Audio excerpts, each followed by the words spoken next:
Okay, and then I'm just going to share my screen so that we can get started. And everybody let me know if you can't see that, just give me a shout.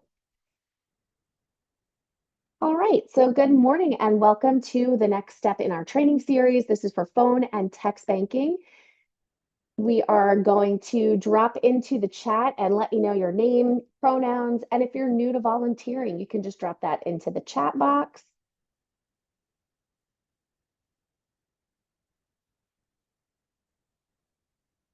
And we will get started. My name is Erin Sforza. I work for Islip Town Democratic Committee as one of their field organizers. And I have, new to Islip, welcome. That's so awesome. I'm great. It's great that you're not new to volunteering, but definitely new here. So welcome. I hope that you join us at our next monthly meeting so that you can kind of meet everybody who's involved with ITDC. I've actually worked, wow, for like the past I think it's 9 years now. I've been doing Vote Save America. I'm one of their moderators. So if you work with Vote Save America at any point in time, you will see me running around the Slack, setting up different events, talking people through the same kind of thing, phone banks and stuff like that. I've worked with various organizations through them in a multitude of states. Um, I've put together text banks. I've actually run a 700 person phone bank for the election when Biden was trying to get elected. Oh, great. Good. So you guys know everything about Vote Save America. I'm one of the super mods who hangs out in the Slack like it's our job because technically we've decided it is.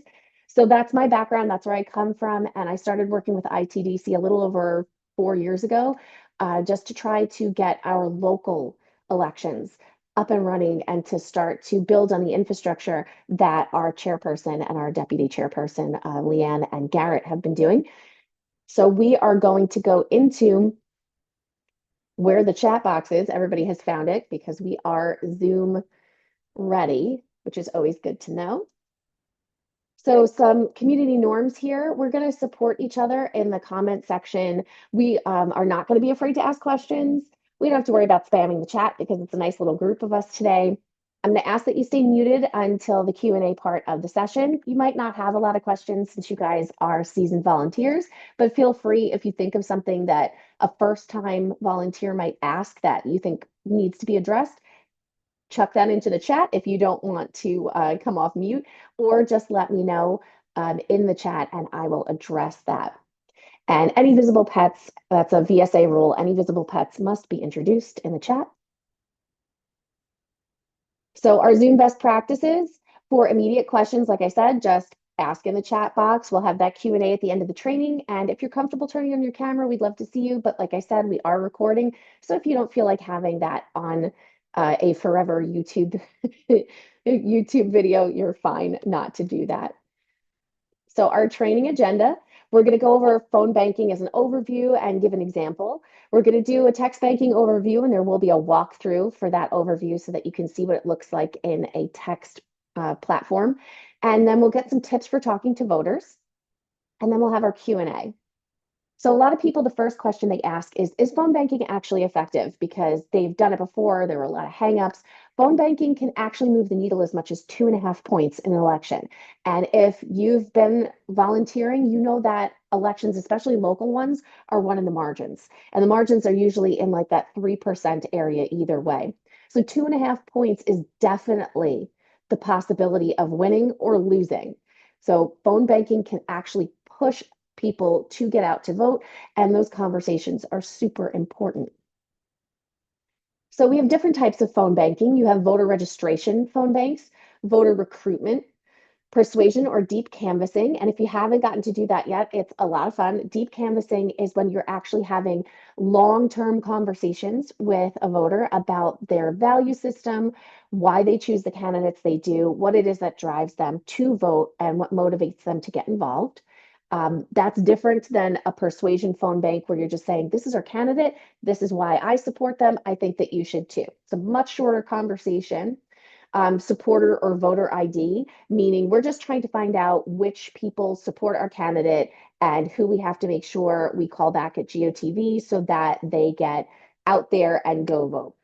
And then there's also the GOTV or plan to vote calls, which is get out the vote, means we are trying to activate our Democrats, our independents that have shown support for our candidate, and we're trying to get them out of their house and to the polls and help them make a plan to do so.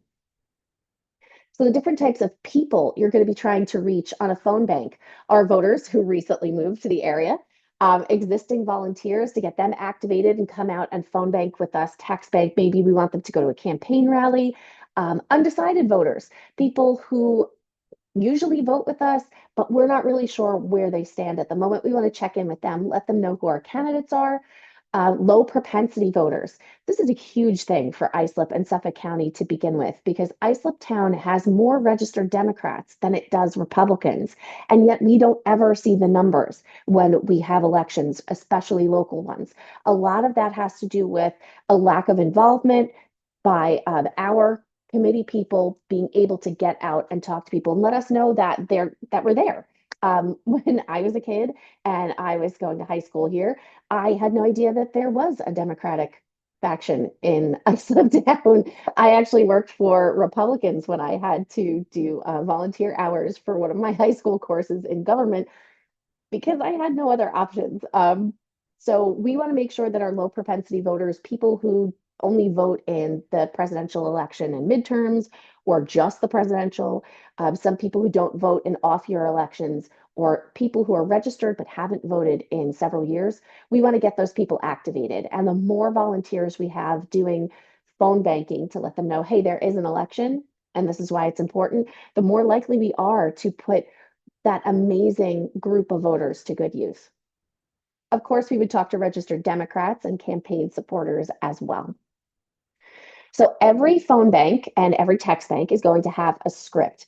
And the script will have three parts to it. You'll introduce yourself and build rapport with the voter.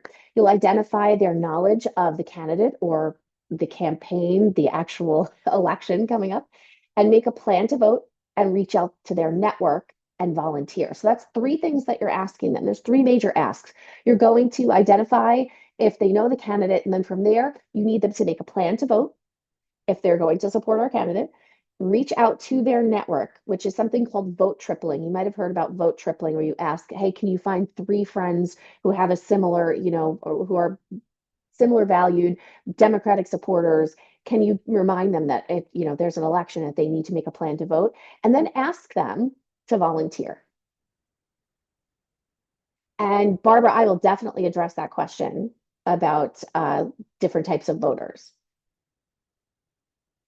So when you get your script, you're going to have to craft your opening line because the scripts that you will receive are often super wordy. They have really long introductions, and though repetition can be effective, when you're at the beginning of a conversation, you just kind of want to make sure that you're getting to the point as quickly as possible. That first question of, do you know our candidate? Are you aware of their campaign?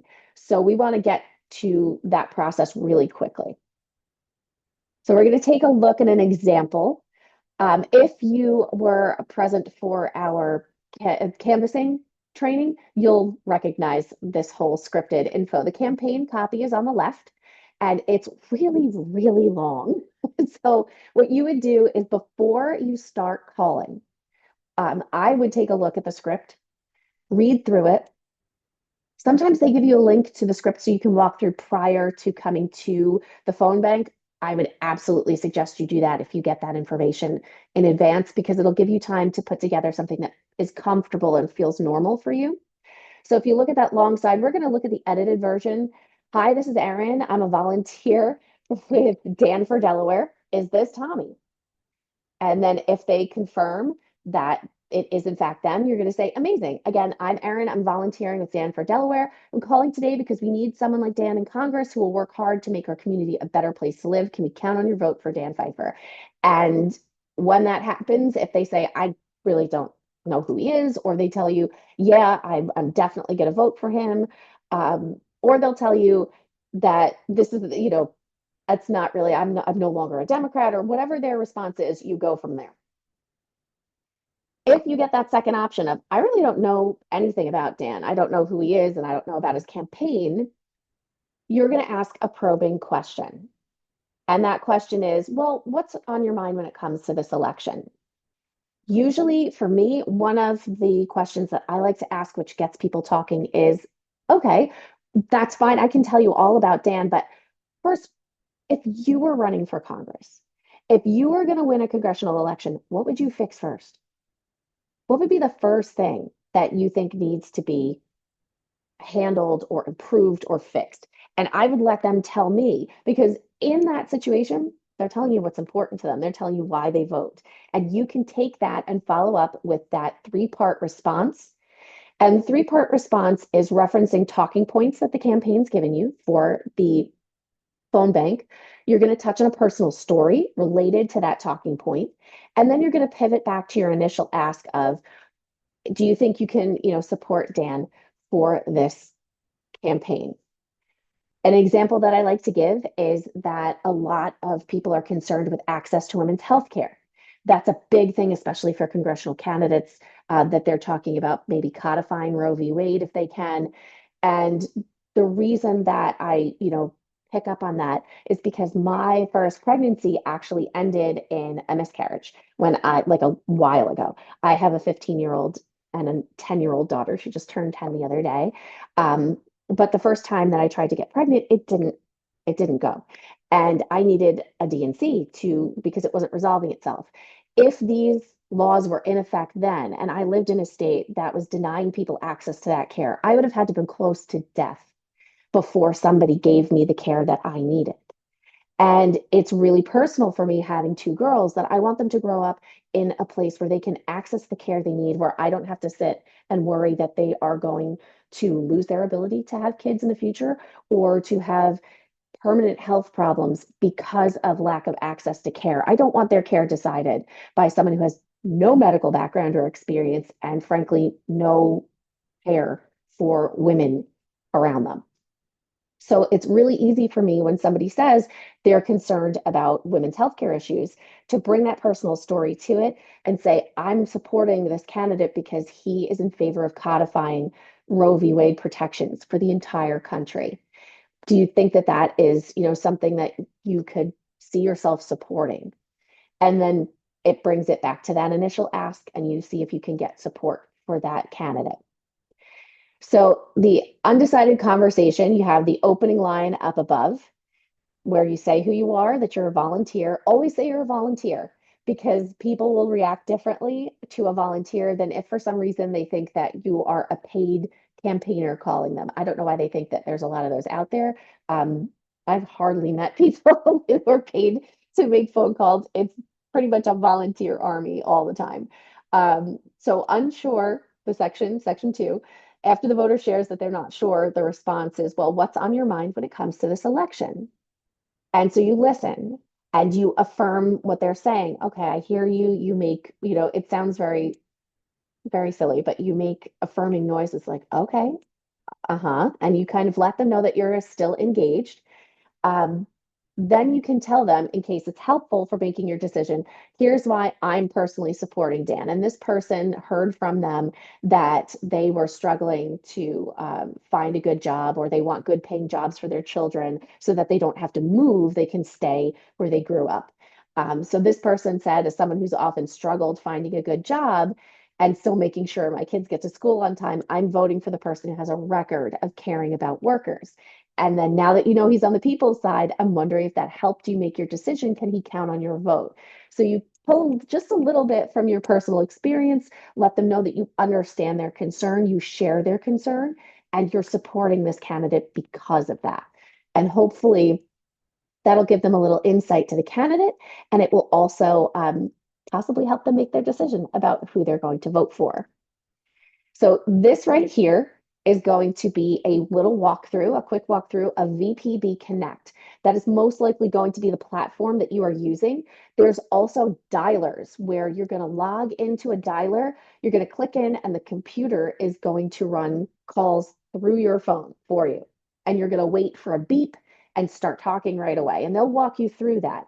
That's more if you're doing, sometimes congressional campaigns have that. And we do have a congressional campaign in ISLIP that we are able to work on. And I'm not sure if they'll have a dialer for that, but I assume that larger campaigns will.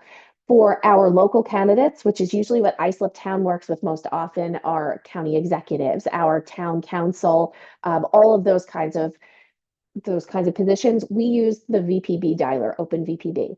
So we're going to start this up and you let me know if you can't hear it, but you should be able to. I'm just going to make sure that it's ready to go.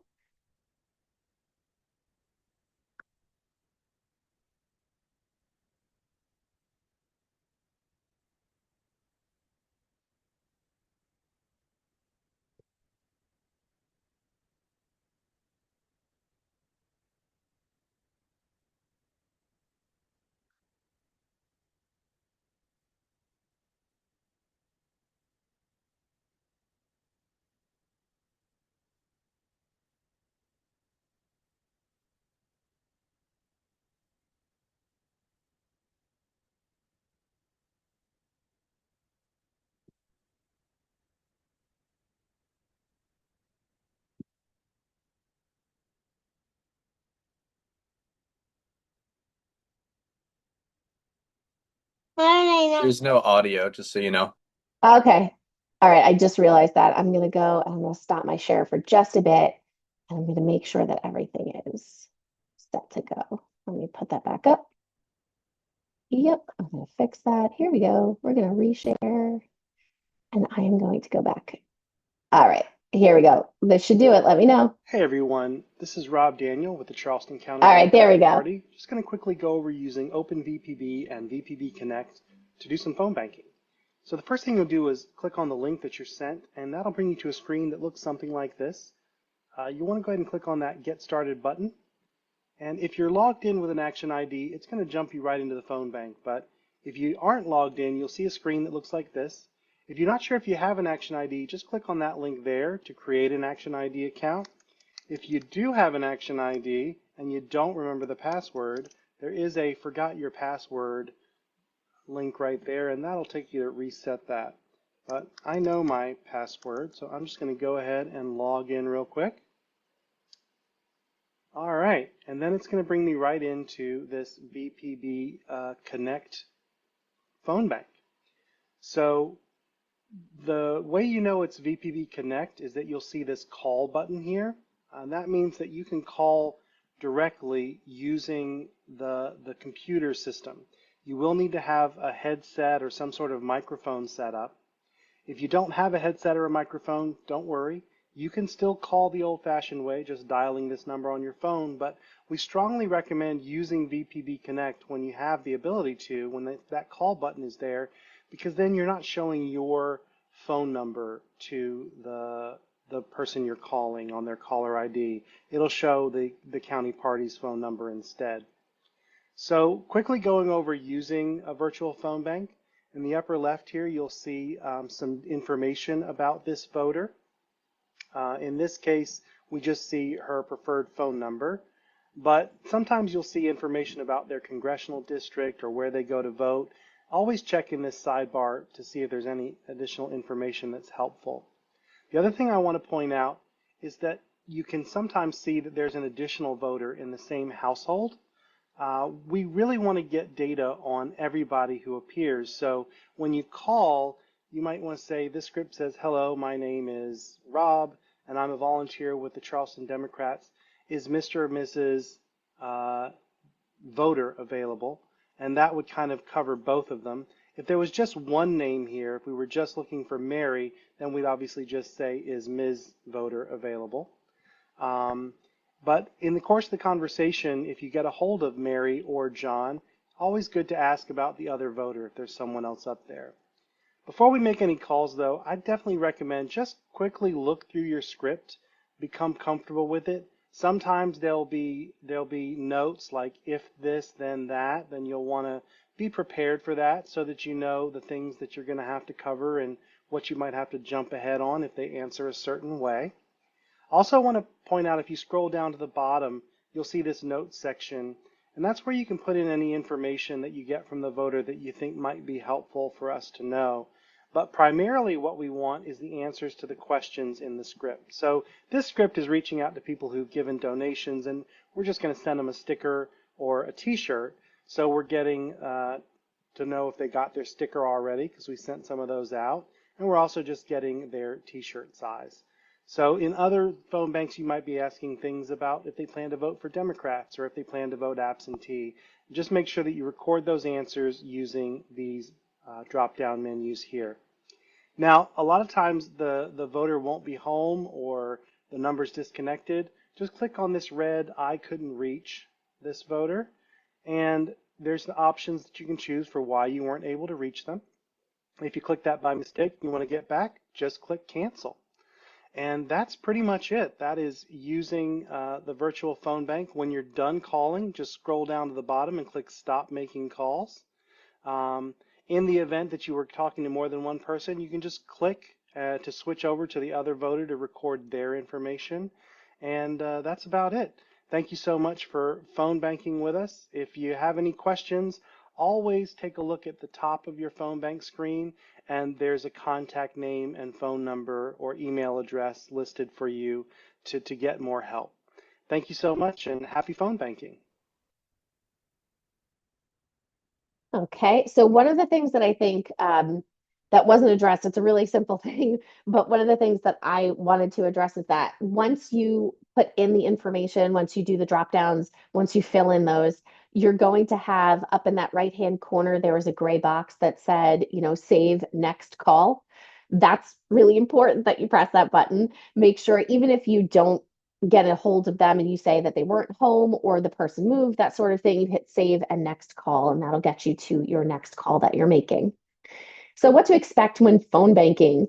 You may encounter people who do not support our candidates. If someone is hostile, end the call. You don't have to listen to profanity. You don't have to listen to somebody complain about, the Democratic Party, or somebody talk to you about why they switched to become a Republican or why they are a Republican and were never a Democrat. You can just say really courteously, thanks so much for answering. Have a great night. And you can hang up. You do not have to wait for them to let you go. A lot of people are like, well, they didn't say goodbye. That's okay. You did. And you can end that call. If you're getting wrong numbers, disconnected numbers, or refusals, it may be discouraging, but clearing these numbers is really valuable. I hear this a lot from people that they spent 2 hours calling, they only talked to 3 people, and they really only got information from one person. Everything else was somebody had moved, or somebody wasn't home, or there was a disconnected number. That is such a huge help, especially at this point in the year. If you're calling right now in July and August, and even in the beginning of September, I look at that as cleanup time. That's called cleaning the lists. And we need to do that every year because every year people move, every year people change designations. People just decide that, they don't want to be on the list to be called anymore, that sort of thing. That stuff should be happening right now. That's what we should be focusing on when we're calling, to be perfectly honest. It's great to get a candidate's information out to somebody, and that is always the goal. But when we are making these phone calls and we're clearing out disconnected numbers, wrong numbers, people who've moved, that sort of thing, that is so, so precious time that we are getting back during GOTV. It's a lot of precious time because we won't be calling through these numbers for the first or second time and having to clean all that out when we really want to be getting people out to the polls and voting. So when you get a shift like that, where it's basically just a cleanup shift, know that you are doing so much to help us out at GOTV that we might get 10, 15, 20 more voters out to the polls on a single shift from one person because you cleared out all of that information in August so that they didn't have to muddle through it in October. I really want people to understand that you may feel like you're not doing what you're supposed to be doing. You are doing something that is incredibly valuable when you do that. Keep an eye on your time and how long you're taking with each voter you speak to. Some people are the sweetest human beings and they will chat to you endlessly if you let them. And it is really hard to get off the phone with those people because it's such a good conversation. But just keep an eye on your time. Make sure you're not, 3 to 5 minutes at most in persuasion is what we're looking to do. I would say I usually hold myself to between 3 and 5 minutes if I can. But like I said, there are people who just want to chat. And sometimes I give them that extra minute or two because, sometimes someone just needs someone to talk to. And that experience, we're going to listen to something from Vote Save America that we did, the good experience that they had on the phone with you. Sometimes that makes them get up and go out and vote. So it's always okay to give like that extra minute, but when you can, try to watch your time. So phone banking best practices. Please stay for your entire shift whenever it's possible. Every call counts. We need you to help us reach voters. We do understand, however, that people are super busy. So if you can't give 2 hours of your time on a particular day, but you can get on for 45 minutes or an hour, jump on, make some phone calls. Every call counts. Um, we also sometimes are able to get the campaigns to open up a VPB phone bank that you can access anytime during the day between like 9 a.m. and 9 p.m. So if you just have that extra time and you weren't expecting to, we can set you up so that you can call during the day whenever you have time. Don't be afraid to ask voters to make a voting plan and take action. That's super important because sometimes people are like, I'm going to go early vote on Saturday. And so when you respond, oh, that's great. So your early voting, stations everywhere that you can, the polling places are open from 6 a.m. to 5 p.m. on that day. And they say, oh, wait, I'm not out of work until 6. I'm not going to be able to get there that day. You wouldn't have known that. They wouldn't have known that if you hadn't given them that extra information. So don't be afraid to ask them to be specific about the day and what time they're going. They might not be aware of the schedule for the polling places, especially I find that with early voting. Make sure to mark your results as accurately as possible. One of the things that I do on phone banks, if you don't know who spoke to you, that's not home. If somebody gets on the phone with you, you say who you are, they hang up, that's not home. You don't know who you spoke to. It might not have been the voter you were looking for in the household. Just hit not home. We'll try them again later. If you talk to someone, but they don't give you their name and they say, yeah, no thanks, and they hang up, that's not a refusal. You don't know who you spoke to. That's a not home. If it's a voicemail, it's a not home. Those specific ones of moved, refused when they say, I would like to be taken off the list. Oh, hi, Kitty. And when they say that they would, the phone is disconnected, the person moved, they're no longer a Democrat. That all of that stuff has to be said specifically because there are other people in the household that might not be Democrats and they don't want to talk to you. So when you get the right person, then you can put down that they said no thank you or something like that. Otherwise, it's not home. We always want to keep trying if we can. When you're on Zoom and you're making calls, and if we were together and we were going to go and make calls right now, but we don't want, like, let's say Barbara jumped back in to ask a question, we don't want you to hear through your, earbuds or your headphones that question being asked while you're trying to talk to a voter. So if you don't know how to leave Zoom audio, I'm pretty sure you guys do because you are well versed in volunteering. There are two ways to do it depending upon what you're using. On the left side, you can see leave computer audio. That's down at the bottom with that little caret next to your microphone. You're going to click on that caret and the audio settings menu will come up and you just click on leave computer audio. When you come back to the computer audio, you will be doing the same thing. Click that caret and it will say connect to computer audio and you can come back. That's for when we do like debriefs, when we come back after calling to kind of talk to each other and see how the night went. On an iPad, you're going to select more from the audio menu, from the menu, and then disconnect audio. So it looks a little bit different on an iPad. iPads are kind of hard to use for call shifts, I have to say. That takes a level of skill that evades me most of the time. I have difficulty doing it on an iPad because I've tried to do it while traveling, and so I've had to take my computer so I can do it easier. All right, so this is from the 2024 training series at Vote Save America, Organize or Else. It's about taking action. We're going to hear from one of our super volunteers and moderators who is an incredible organizer, especially out west is where she usually organizes. And she's going to give you some tips about that conversation that you will have with voters. Okay, so we're rounding out our time together, unfortunately, but you'll have plenty of tips, I'm sure. Nancy, do you have any final tips that you want to share for folks that are joining us today? I have way more than I have time for, but I am going to share this one tip. And I want everybody to hear to think of their goal when they're phone banking or canvassing, not to get votes, which obviously we want, but just like Lauren said, to make a connection. I want you to think of your goal as making the voter feel good. And there are 3 pretty reliable ways to do this. We already talked about one with hooking the voter. There's asking questions, getting curious. A second one is empathy. And you'll find your natural way of doing this, like saying like, oh, that must be hard, or I get that. A line that I tend to say a lot is, oh, I totally know what you mean. That rolls off the tongue for me. A third one is actually compliments. When you compliment people, they feel really warm and fuzzy, they feel appreciated, and you'll be surprised. Like when people tell you a bit about themselves, you'll find something to compliment. Like I was talking with this voter who was really stressed out. Her husband was away a lot. She worked more than 40 hours. She had to get her 2 kids to and from school and daycare. And so I just told her, like, I'm really impressed with everything you have on your plate, you know, everything you're juggling, how you're doing it so well, and you're showing up for your kids. And so with these 3 things, the questions, the empathy, the compliments, the key is they have to be real. You need to actually feel curious and actually feel kind and warm-hearted toward the voter. So before you hop on the dialer, just take a few minutes and get into the voter conversation zone. And you think about the people you're going to meet, set your intention that they're going to feel better after they talk to you than they felt before. And so this takes the pressure off you. You don't have to worry about getting their votes. You feel good, that flows to the voter. And P.S., if they have a delightful conversation with somebody who is asking them to vote for Democrats, they are more likely to show up to the polls and vote for Democrats.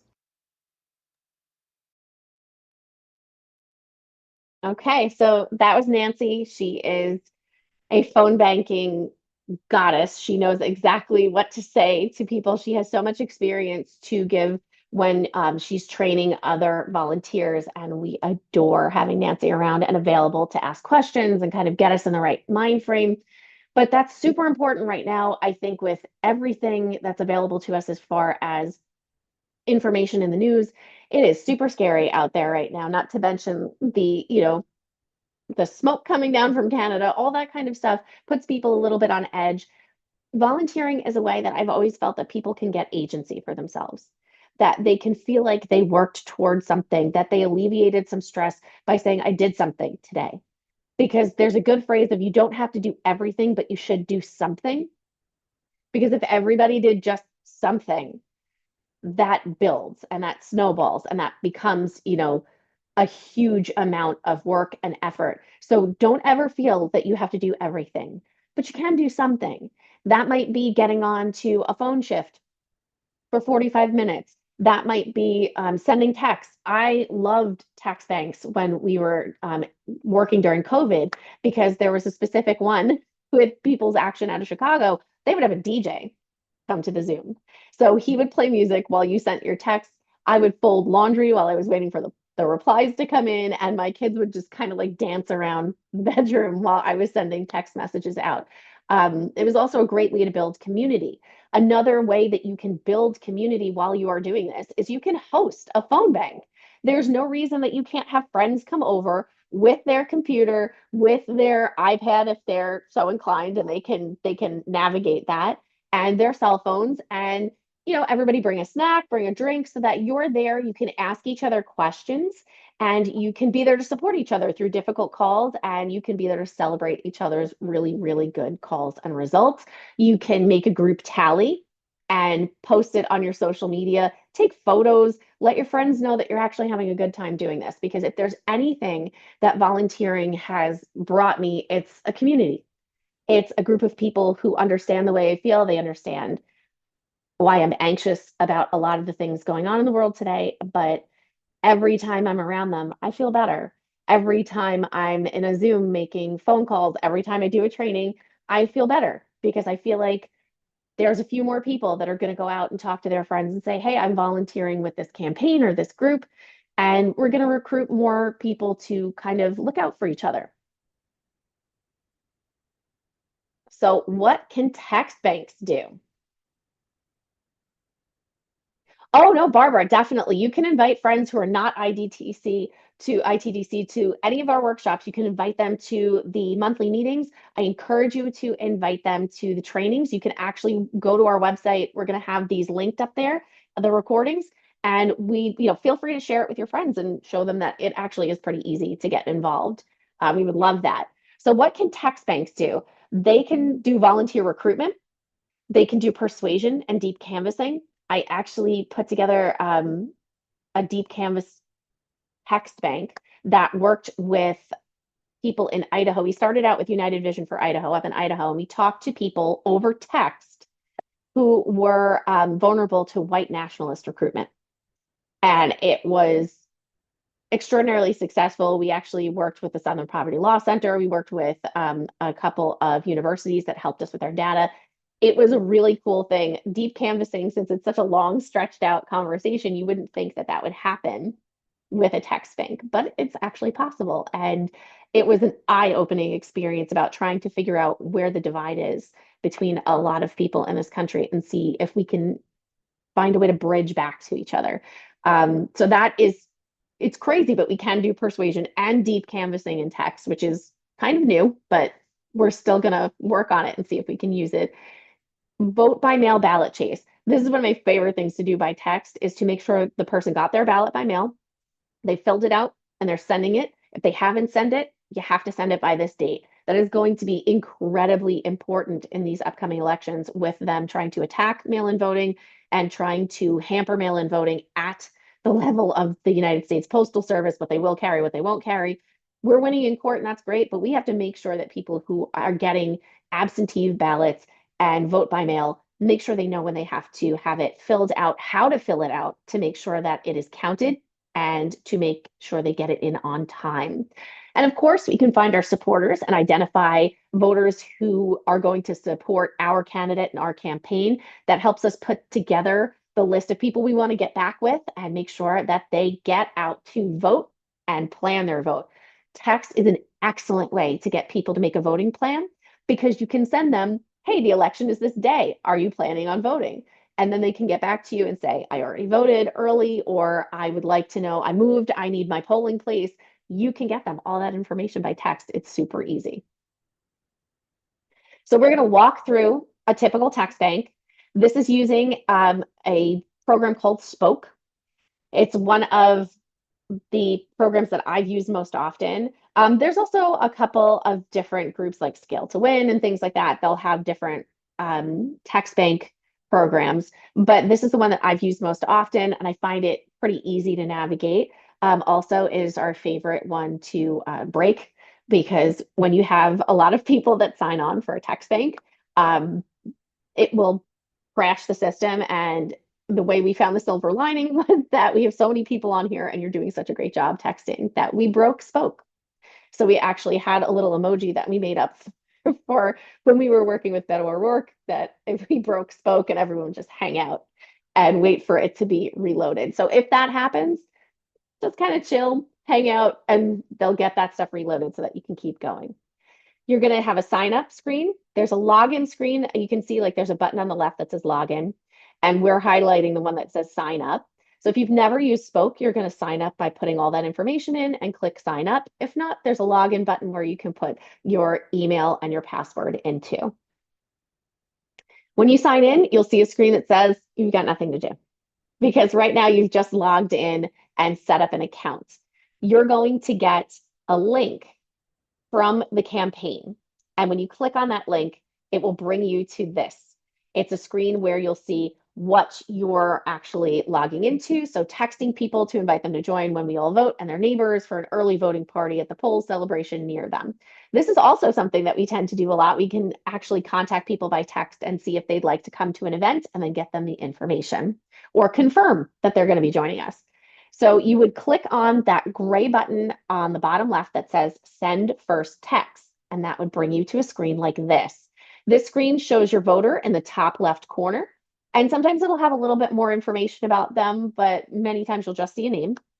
And it'll say, this is your first message to Emma. And if you look underneath, there is that pre-populated message of, hey, Emma, this is Kevin volunteering with When We All Vote. I'm reaching out to see if you plan to vote in the election. Respond with any questions or reply remove to opt out. And so you'll see that underneath, there's that green send button. This is where your little ones can get involved if you have kids that would like to help you out. You're going to repeatedly press that send button to send your entire batch of text. They right now, from what I understand, still we don't have a button that sends mass text because that is not okay. That's spam, and they will not let you do that. So you do have to send one at a time. You have to press that button, and kids absolutely love to do that. I don't mind doing it. You'll see how many how many are in a batch. Sometimes it's 50, sometimes groups will give you 100 texts. I've been with groups that don't get a lot of volunteers, so they would give you like 250 to 500 texts at a time. You could just do it over a couple of hours and get those initial texts out. Once you're done sending your entire batch of text, you're going to see a screen like this, which will say, you have nothing to do again. And you'll wait until on the left, you see respond, the button there that says respond, and there's a little one in like a reddish orange. That is the responses that are coming in from the text that you send. So you're going to click on that to respond and see your replies. So here we are, and Alexis responded with, "Oh, wow, hi," which was not one of the options that we asked for. They didn't tell us when they planned, if they planned to vote in the election. They just said, "Oh, wow, hi." So there are messages. If you look at that drop down in the bottom left corner, it says all responses. You would click on that drop down and it would have if they answer yes, if they answer no, if they have a non-committal response. You can actually opt sometimes to go back to the first question. Sometimes I will just copy paste and put into the message section, hi to you too. Are you planning to vote in this election? And then try to re-ask the question and see if they are actually doing that. You can also, at the bottom right, you'll see a button that says reopen. That'll reopen the original conversation, and you can go back to that, first message that you had originally sent. It's really easy to navigate. Underneath, you see that giant green button that says send. So once you use the drop down, let's say they did say that they were planning on voting. And so you pick the drop down answer that says, yes, they're planning to vote. It would pre-populate a message there for you to send back, and you'd click send. Super easy. Some text banks will have manual tags that you can select to give the campaign specific information. So when you see those, you can let them know that you're a real person. Sometimes the campaigns have that in the opening, like send off for the email. I'm, a real person volunteering with such and such. That's usually what they write. Sometimes they don't, and you can always, say real person here if you get a response that's a little hostile at first, like, hey, I'm a real person, I'm just asking. That will actually change people's attitude really quickly because they're like, oh my gosh, I'm sorry, I thought it was a bot. And then they might actually answer you. So I've had that happen before.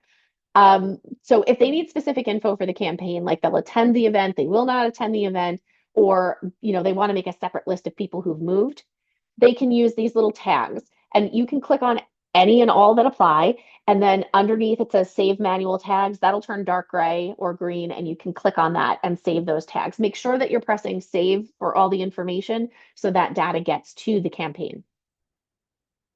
If someone specifically asks to be removed from the text list, you can do so by selecting that opt-out button with the writing in red across from the all responses drop-down menu.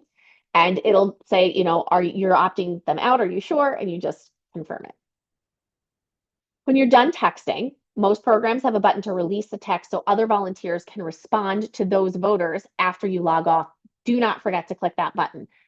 If you're going to be committing to checking in every day and seeing that, oh, I have responses here, and going through them a couple of times a day, that's totally fine. You don't have to click release my text. You can just log out and you can hold on to those texts so you can answer those responses.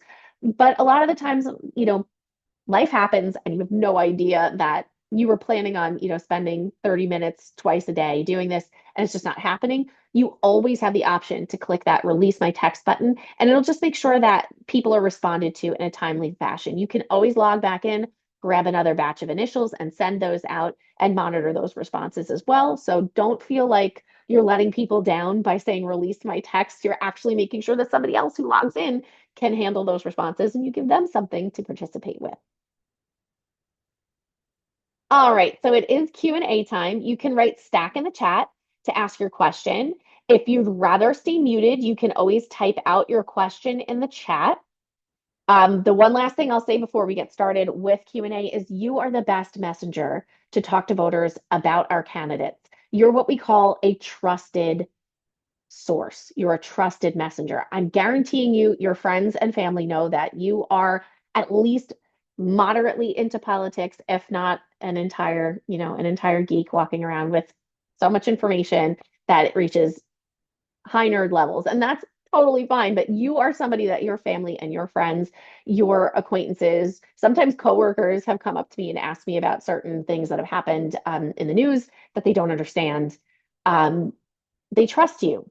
They know you.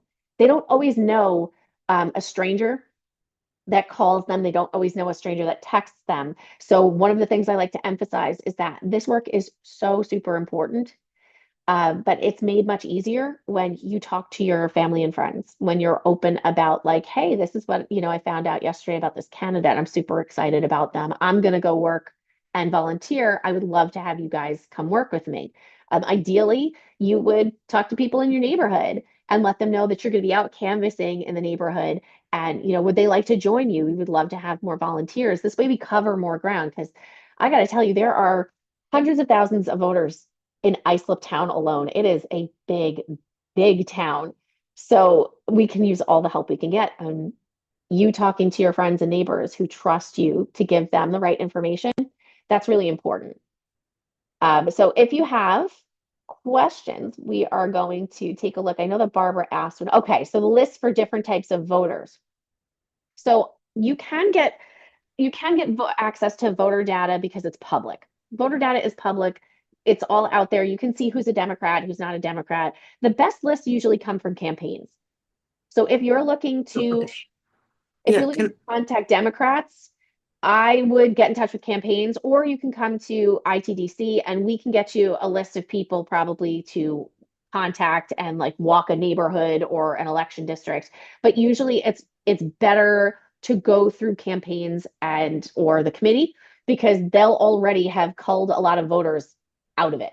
Does that make sense? right. Yeah. No, and I've done a lot of things. Both the League of Women Voters and DFLI, and League of Women Voters has never done this before. They're going to work on a GOTV, get out the vote. They're going to phone bank. They're going to do, and they want to focus on low propensity voters.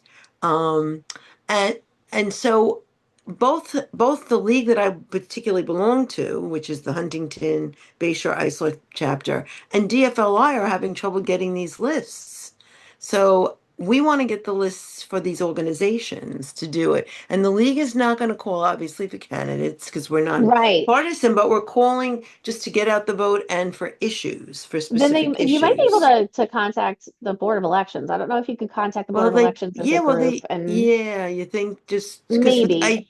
I think DFLI tried that and they were having trouble. So that's why I really asked because can anybody just call and get a list? I mean, I how don't would that think work? anybody can just call and get a list. I mean, you can look up voter records, like you can get access to voter records, the entirety of them. It is public information, but you really wouldn't know low propensity voters. That's something that a campaign or a committee would have is low propensity voters. So it might be harder for the League of Women Voters, that is usually a nonpartisan group, to Mm, access information like that because they just be calling everybody to try to vote. There are groups like When We All Vote and Vote Riders that get Vote Riders gets information out to people for voter ID, and they would have a list nonpartisan of low propensity voters and people who might okay. need that sort So of thing. what's it So called? Voter writers? it's called Vote Riders, or Oh, you vote. could go to When We All Vote, because When We All Vote is a nonpartisan organization, and you could let them know what you're trying to do through the League of Women Voters. Have the League of Women Voters contact them and see if they could partner with them, possibly in trying to reach low propensity voters. That might actually be a nice little way of working with them. Well, we want to work locally. I mean, we're really, focusing You on, can ask, you Huntington, can ask. Islip, They Avalon, probably, Bayshore. there's probably a So, New York chapter of When We All Vote that might be able to help you with that. okay, thanks. So I have a question here for the types of phone and text banking we've gone over today. Are there specific action events that this information correlates to, or these constant ongoing efforts? This is an overview to try to give you an idea about constant ongoing efforts. Every year, we're going to have phone banks that look just like these. Every year, we're going to have text banks that look just like these. This training is so that you get prepared and you're familiar with what you're going to see when you get into a phone bank. Every single phone bank that you go on for a campaign or for the committee at large, or whatever you're doing, whether it be a Senate seat, a state house seat, a county executive seat, all of them are going to start with a specific training for the platform that you're using. So let's say you use VPB with us for the town council, but then you go and work on a congressional campaign for a house seat and they're using a dialer and you're not familiar with that dialer. You don't have to panic. You know exactly what you're going to be doing as far as phone banking and what the aims of that phone bank are. You're just going to learn a new system and they will walk you through that in the first like 15 to 20 minutes of that phone bank. The best part about it is if you phone bank regularly with a specific campaign or a specific group, what you will find out is that there will be a breakout room in Zoom where all the people who've called before and have heard the spiel and have had the training, you guys go into that room, you start calling right away. And then the newbies that are here and need to learn the platform that you're using to dial or text, they will stay for that training again. So you get that training once, and once sometimes you get to know people. Like I worked in Wisconsin for the out of state call shifts, and we had our ride or dies that would come in for every Wednesday shift, every Saturday shift, and we knew they were coming in. They'd go straight into that breakout room, so that they could kind of hang out with each other and start calling right away while we trained everybody who was a first timer. So this training is basically to kind of set you up to understand what it's going to look like when you get to the phone banks that are going to be happening, the text banks that are going to be happening. This way you're kind of comfortable in that situation before you learn. Okay, I have my hand up. Sure, yeah. Okay, so I've done most of my phone banking is through NYSET, the United Teachers. So I go to the hot Hopog office. I love it there. They're very organized. I give them my 2 hours and I leave, and I love it. I'm just curious to know, does each organization, for example, I'm going to use Trish Kopp, does everybody design their own specific script, their own specific phone bank, and they do it in their time? Like, for example, I know NYSET's not going to do anything till the end of August. That's when they're Right. first going to look, because I already reached out to them. I wish they would like endorse her now, but whatever. But like Trish Kopp, if let's say I want a phone bank for her, I call her campaign and ask her campaign, are you guys organizing a phone bank? What are you guys doing? Like, how does that? They Does will the actually Islip let you Thames do it? Who does it? Who They will actually? actually let you know. The Islip Downs usually doesn't set up phone banks on our own. Okay. We usually set them up through the campaigns. If the campaign wants Okay. to run a phone bank, like for instance, when we were doing the phone banks for the Biden campaign through Vote Save America, that was through New York for Biden. And they set us up a specific phone bank for us, and then we just manned the phone bank and had our Okay. people come and call. So there are times where Islip Dems might be able to do that, but that phone bank and that script will come through the campaign themselves. So they will put those together. What we do as a Democratic committee is we will go out and say, okay, hey, listen, let us know when you have phone banks, canvassing. That will be on our website. That will be in our newsletter, and we will put it up on social media. So when you see Right. I candidates get those from Islip Dems. Yeah, I do yeah, get them all the time. stuff Yeah. coming through, that's coming straight from the campaign. So you have two Okay. options when you're looking for these phone banks, text banks, canvassing shifts. You can go straight to the campaign for the candidate that you'd like to work for, or candidates. For those of us who will be bouncing around to like So, everything, you can go to their website, or they will send them through to us. We will have that in our newsletter up on our website, and we will be putting it on our social media. So stay connected to all of that, and they'll have links and everything. You can go to Mobilize. If you've ever gone to mobilize.us, that is a place where you can see that all of the stuff in your area comes up. So you can kind of right. pull up, I've you can actually done calls to other states, for a variety of absolutely, things all I'm over. I do I'm sure that. all of us have. After when Right. we put everything together for COVID, it became normal for us to do out of state stuff. See, I got to be honest with you. So, I live around the corner from you. Right. And I'm doing ED 87. I'm putting together my own list of people, mostly teachers who live in Trisha's assembly district, right? But I'm thinking, should I go home and write my own script, or should I like be calling someone from the campaign? How I should I would be getting this going? I would You call know? someone from the campaign, let them know what you're planning to do. Is this like for canvassing or for phone banking? So I wanted I'm going to just canvass locally, obviously, but I'm putting together a list of teachers in her assembly district. So it's a large district, you know. So I'm working off, I'm a retired teacher. Darlene's a retired teacher. We have so many retired teachers already working that are committee members. So I'm trying to get everybody to put together a list from their own district, you know. Right. And then, but now I'm like, I really need to call a campaign, I think, I to would contact organize this. definitely. Trish is And how do really we could, about working with volunteers. So what I would do is I would say oh, anytime that you're interested in doing a I phone have bank, just a minute, I have somebody, I'm babysitting a cat at not my house. So there's a guy here. All right, go ahead. Hi, anytime, this is you for need to talk everybody. to me? Huh? Yeah, oh, wait, I'm gonna mute you just for a second. Anytime that you are looking to do, like I said before, a phone bank or a canvas, that you want to get your friends together and do a canvas, and you need that information from the campaign, definitely call the campaign, send them an email. If you don't get through to them for any reason, you can come to us at the Islip Dems and let us know, hey, I've been trying to reach this campaign. I'm trying to reach Trisha's campaign. I'm trying to reach, my county executive campaign. And we want to put together a specific canvas for me and my friends because we can go this day at this time. We can't do the one that they have scheduled, but we want to do one and we can do this day, this time. It's going to be 5 or 6 people. They can get you all the information that you need. They'll get you the script. They'll cut turf for you, which is like just the area that you'll be walking in and knocking on doors. They'll do that for you. So one of the things that I encourage is like, yeah, sometimes that schedule is not going to align with yours. You won't be able to make that canvas. You won't be able to make that phone bank, but you can set up your own and you can grab your friends that you know are ready to go do it. Do it on a day. Sometimes it's super hot when you go canvassing over the summer. If somebody's got a pool, schedule a pool party afterwards. You canvas, you come back, you all jump in the pool and, make some burgers, have some drinks, make it a community event, make it something that is a positive thing. We used to meet for ice cream afterwards. We we would meet in Islip, we would go canvassing, and then your reward was you got to go and get ice cream with everybody and just hang out and talk to the people that you're canvassing with.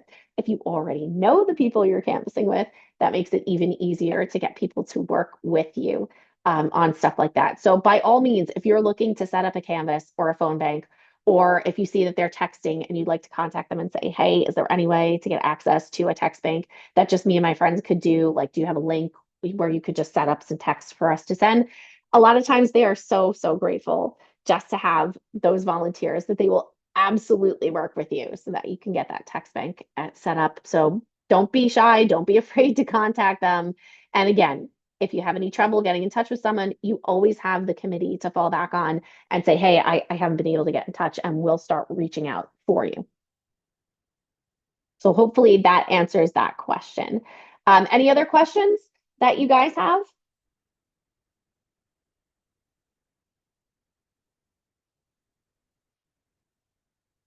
All right. So if nobody has any other questions, again, if you think of something after we're done with the training, which happens to me quite a bit when I've been trained, I'm like, oh, I should have asked that. You can always contact us by email, get in touch with the committee and let us know you have questions. One of us will call you back and go over anything that you have questions about. If you ever have questions about a specific call shift that you're on, and say, this happened in this call shift the other day. I just had a question about whether or not I handled it right, that sort of thing. Reach out to us. Reach out to the campaign. We are always here to help you out with that. So again, if you think of something after everything is done, make sure you reach out because we'll be happy to answer your questions. Outside of that, I am going to stop recording.